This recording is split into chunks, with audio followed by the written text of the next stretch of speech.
গল্প। মায়ের পুরনো শাড়ি গ্রামে এক ছেলে ছিল।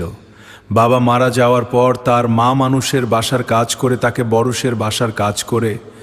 সংসারে অভাব ছিল, কিন্তু মায়ের ভালোবাসা কখনো কমতি ছিল না। রায়হানের একটা স্বপ্ন ছিল, কংদিতিন বড় মানুষ হবে, মাকে সুখে রাখবে।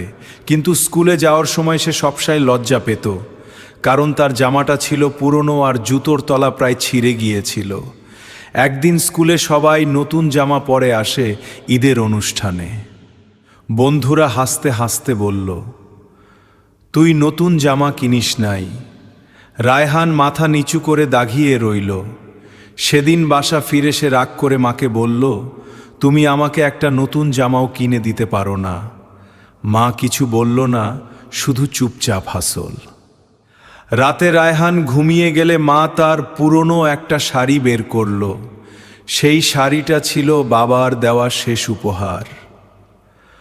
পরদিন সকালে মা সেই শাড়ি বিক্রি করে রায়হানের জন্য নতুন জামা আর জুতো কিনে আনলো।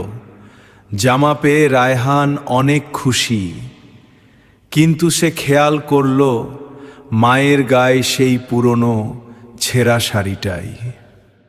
কয়েক দিন পর পাশের আন্টির মুখে সে শুনতে পেল, তোর মা কিন্তু তোর জের শব্দে শাড়িটা বিক্রি করেছে।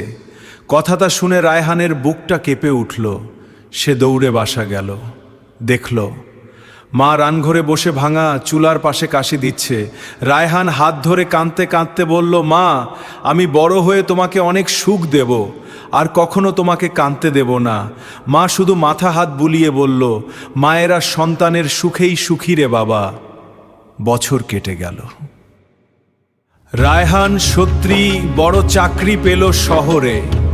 একদিন সে মাকে নিয়ে বড় দোকানে গেল, বলল, মা, আজ তোমার জন্য সবচেয়ে সুন্দর শাড়িটা কিনব। মা মুচকি হেসে বলল, আমার তো সেই পুরনো শাড়িটাই বেশি পছন্দ ছিল। রায়হান আর নিজেকে সামলাতে পারল না। সে বুঝে গিয়েছিল পৃথিবীতে মায়ের ভালোবাসার চেয়ে দামি কিছু নেই।